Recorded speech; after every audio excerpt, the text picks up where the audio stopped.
Welcome back, my gardening friends. Well, jobs for January on my plot.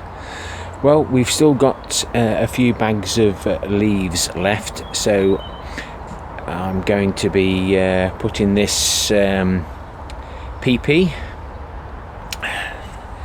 looking a bit strong in places, but that's going on to the leaves before I put these on. So that's what I normally do. Once the leaves are on, then the fish poo, that's the filters from my fish pond at home, that'll go on top of the fresh 2 bags of leaves. And the sideboards on this have helped me immensely this year with the amount of leaves I've collected.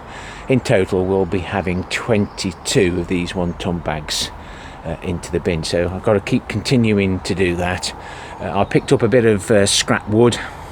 That's going to fit right at the back and at the front here to protect the cardboard. I'll try and get that done while we've got a dry spell. My wheelie bins have now been emptied of the leaf mould. This wasn't a good idea because when we emptied this out into the pallet bin on plot 3, it was really wet at the bottom, so it wasn't doing it any good. So these will get washed out, and all 3 of these bins will then be used for my nettle tea, comfrey tea, and breaking down the roots of the nettles, dandelions, and the ones that we wouldn't normally put into the compost bin. And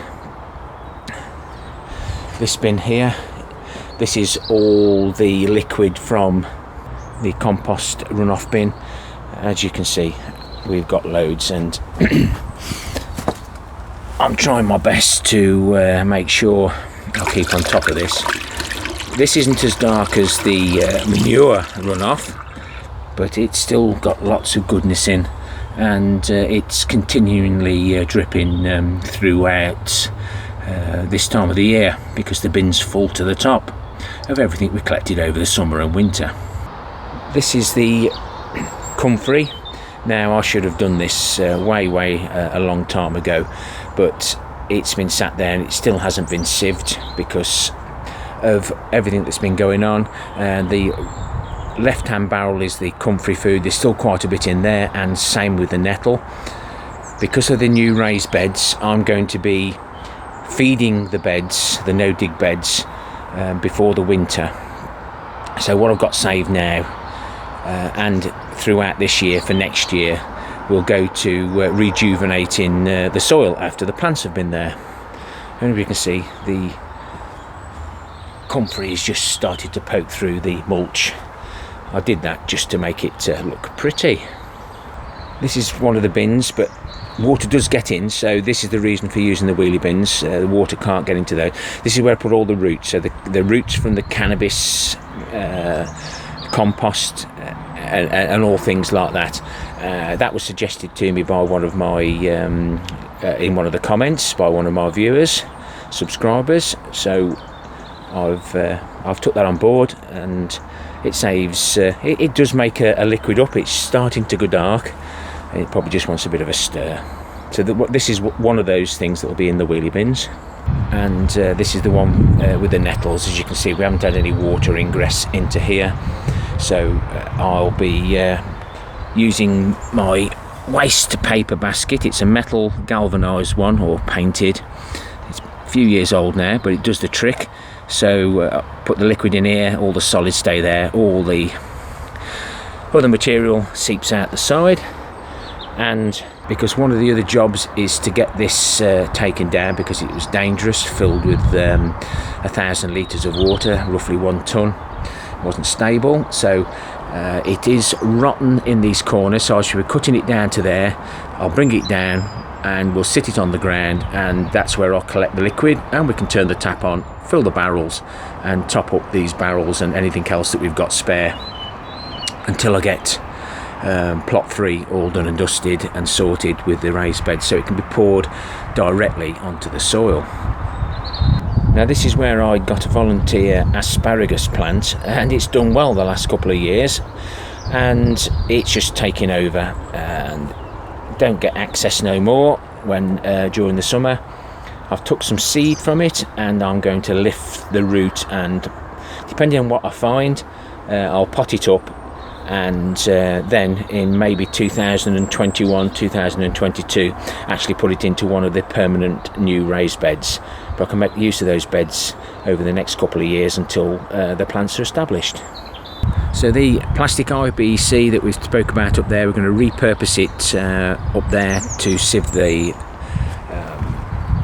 plant foods. Then it'll come down to here, but at the moment this is a stockpile for all the material that's come out of these barrels, and my strawberry towers, which didn't work. None of the strawberries survived, so I'll place them in an area where other people can use them. But this soil that's come out of those is quite good,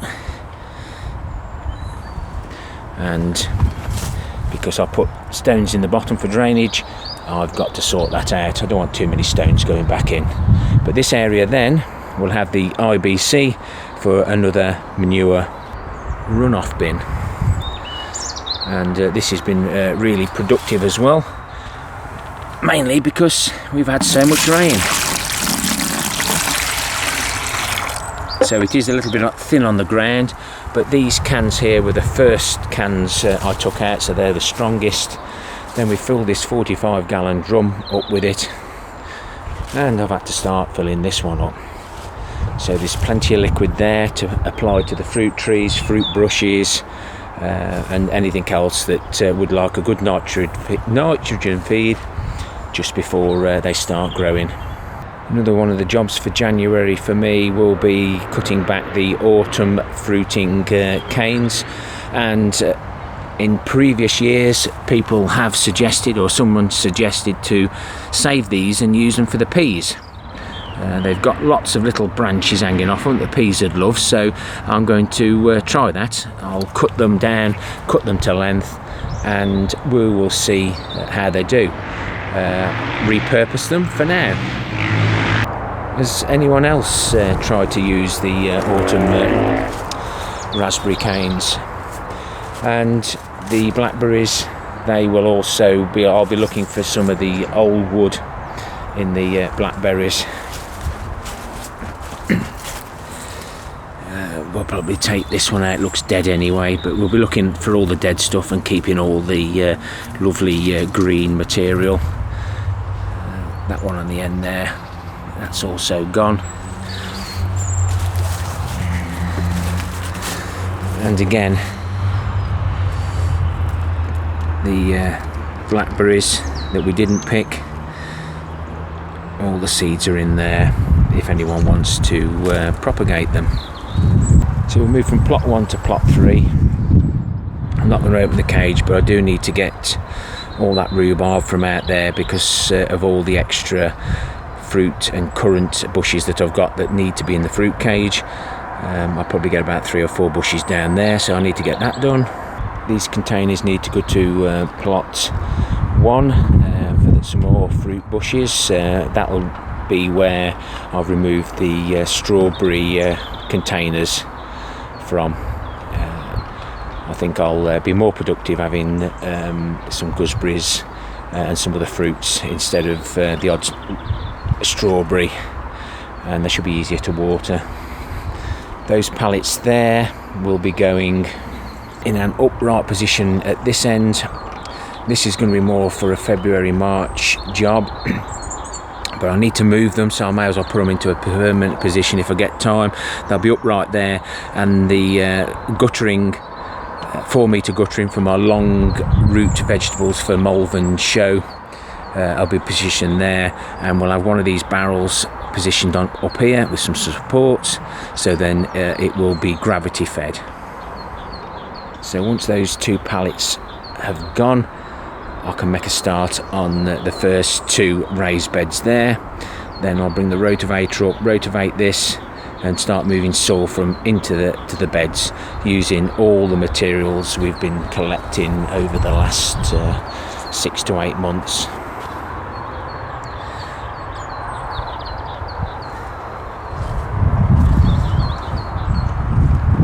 we'll stick some leaves in as well, and we've got some of the sticks from out of the leaf mould. We'll throw those in as well, and these are the bags of manure we collected. It's not perfect stuff, it's got hay in and all sorts which I don't normally use, but buried at the bottom of a raised bed on top of the cardboard, who's gonna know? We are due some dry weather now for the next few weeks, so hopefully it will start to dry out and I can actually finish this little job. It's just irritating me at the moment, plus there's a hole there and I don't want to fall down it.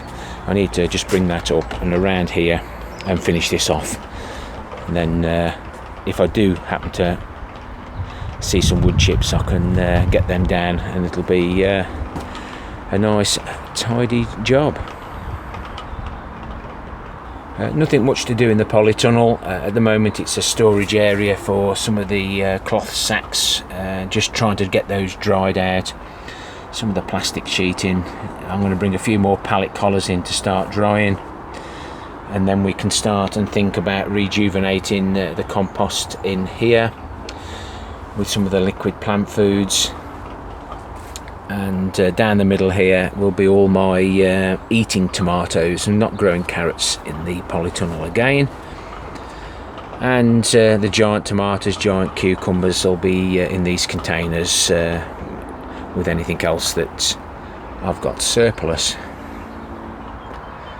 And at the end of the year, this polytunnel cover will be coming off, and we'll be lifting the polytunnel by 1 metre. Give me a bit more headroom and more room to grow everything. It's just not quite tall enough, and with the build-up of wood chips inside, it just doesn't suit. But I have got a spare polytunnel cover which I'll be putting on, but I'm thinking about it because I just need to get a few ideas as to how to lift it up in the first place. And one of the biggest jobs in December was getting this it's a quadruple bin now done, and it just takes time, but I think it's worked out really well. And I always like to let you know what I'm doing, because you come up with some cracking comments and suggestions. So don't forget, check out the comments while you're running through this video and see what's being said by my fellow creators, and why not pop across to their channels and have a look, see what they're up to, and join in with the comments. Don't be frightened to add to the comment that the person's made. It's all interaction. This is where we learn. Happy gardening to you all. Till next time, my friends. Ta-ra for now.